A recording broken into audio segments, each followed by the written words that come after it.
Hello guys, welcome to another weekly breakdown video.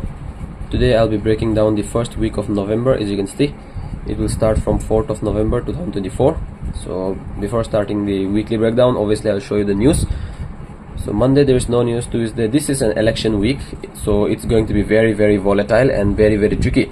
So not trading this week is the best advice that I can give to you guys, because there is elections like Trump and Biden, Kamala Harris or something like that.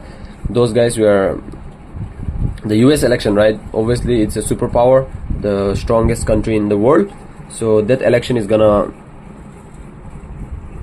manipulate the markets, obviously. So Monday there was no news, Tuesday there was election, Wednesday there was no news, Thursday there was GBP funds rate, and Friday there was USD funds rate, right? So now going on the weekly, my weekly bias is clearly bearish. Supply demand, you guys know how I mark them, and obviously according to how these candles are closing right here, I'm looking for my bias is bearish, right? So clearly my bias is bearish on GBP USD, which will be bullish on DXY. On DXY my bias is bullish because of how this candle closed right here, and my target is the same, nothing changed from the previous week. From the last week, nothing changed. The price has rejected from this sort of demand right here. Right now the price is in a very tricky position right now, and also it has changed from 2:30 a.m. UK Indian Standard UK time. 7 okay, sorry. Now it has changed the timing from 2:30 a.m. in Indian Standard Time to 3:30 a.m. Indian Standard Time, the market opening timing.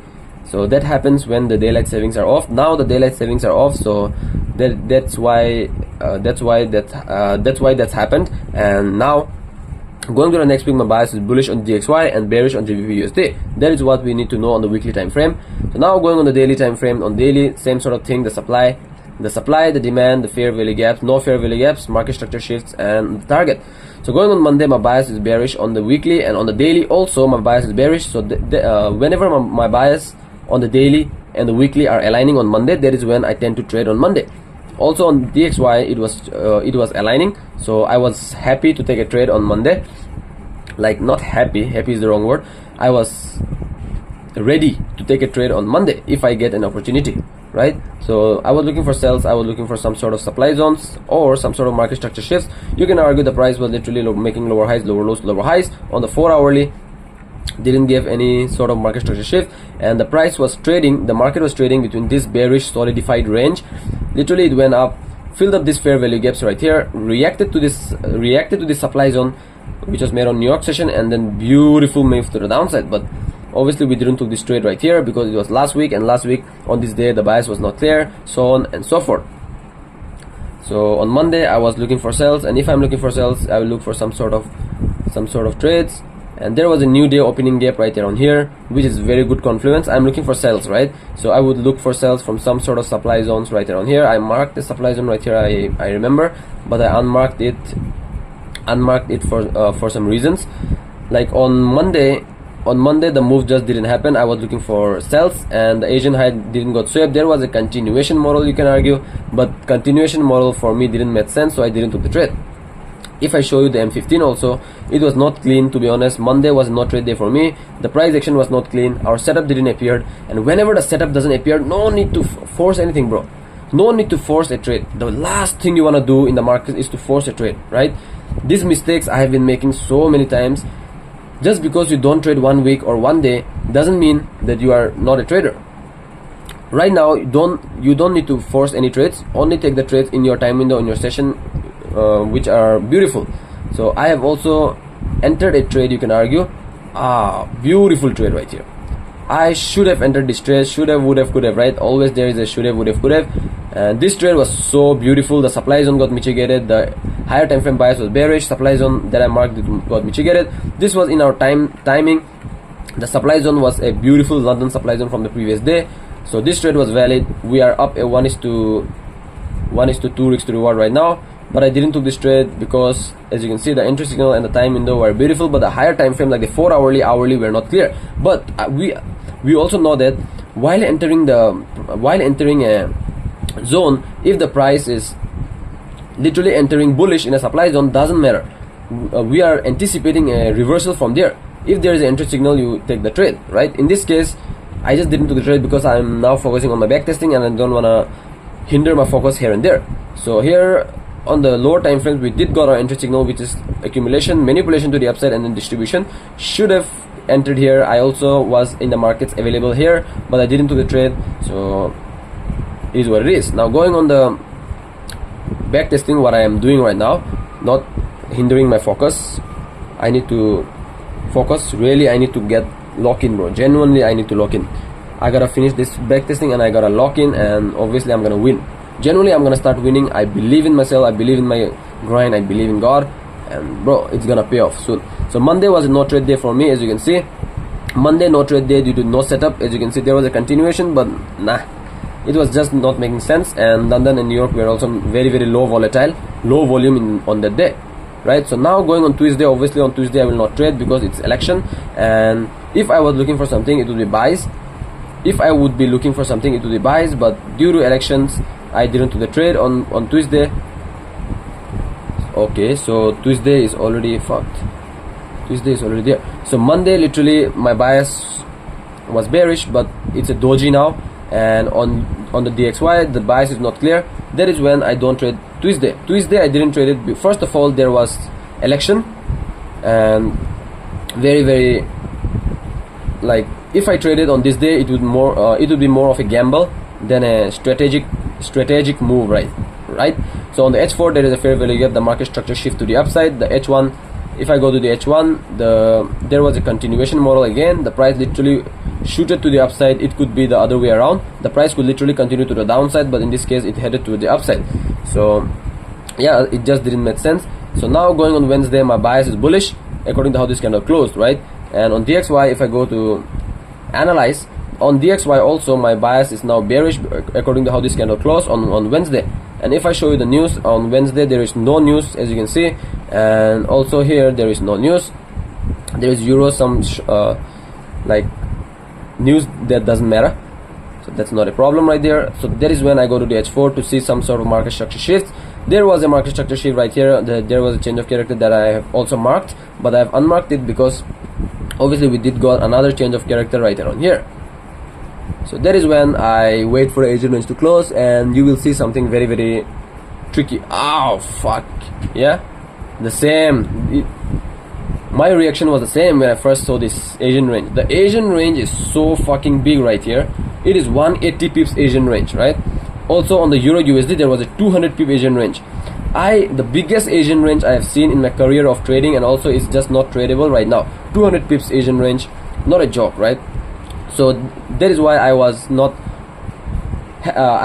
ready to take a trade on a market like this. And whenever Asian range trends like this, like the way it did right here, most of the times what London and New York session does are they consolidate, because the whole momentum was used on Asian range. So the New York and London session consolidates most of the times in this kind of scenario. So that we will see exactly happening right here. So exactly that happened. London and New York literally didn't give us the move because obviously Asian range was so big, right? So yeah, that was the trade. That was Wednesday for you guys, and after this Wednesday, now the bias is clear, right? Trump won the election, which is good for the US, meaning I don't care, but obviously Trump, every single time they say his name, maybe he's a guy who can change. So now going on Thursday, according to how this Wednesday candle closed, I'm looking for sells on GBP USD, and on DXY it was so clearly bullish, and I was targeting this fair value gap to fill on the daily time frame, which was right around here. So that is when I go to the H4 to see some sort of change of characters, which we did saw here, and there was also a fair value gap on the H4 right there, and there was a beautiful, when I say beautiful, it was beautiful supply zone right here. And whenever a setup is appearing, just by seeing at that setup, I can literally say that this setup is good. Like in this case, right, the Asian range closed, the supply zone was not mitigated by a pip, I believe. So this trade, if I didn't took the trade, it would be totally fine. The supply zone didn't get mitigated, but I should have taken this trade after this H1 rejection, supply zone mitigation. And whenever I'm trading a supply zone, this is not a MAC model, maybe it's a MAC model, but whenever there is a supply zone, I technically take the trades, technically not trades MAC models, but in this case I did, I believe. So finally a MAC model trade on Thursday, it was a banger. So I go to a lower time frame, it was a beautiful rejection, M15 rejection, Asian high liquidity sweep.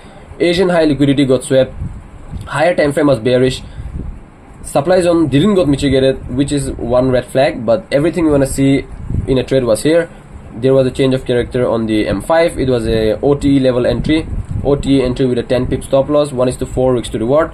It was a beautiful trade on Thursday. And on Thursday also there was GBP official bank rate news, so we have to also keep those things in mind. So Thursday was a winning day for us. So now going on Friday, my bias is bullish because of how this candle closed, and on DXY my bias will be bearish to fill up this fair value gap to the downside on the daily time frame, right? On the DXY, or I only show you the daily bias on the video, because if I try to show more, then it will be a very long video, and yeah, it doesn't make sense. Yeah, I know exactly what I'm doing. If I didn't, then how?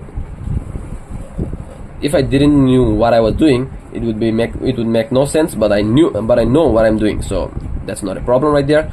And this H1, the supply zone was respected on Thursday. We got a beautiful trade on Thursday. So now I'm looking for a buy from this demand zone because my bias is now bullish. You can see right here, right? I am like literally adapting to the market conditions so quick. I am trading with a daily bias. So clearly the daily bias going on Friday was bullish, so I'm looking for buys from this sort of demand zone right here, which we didn't got in this case.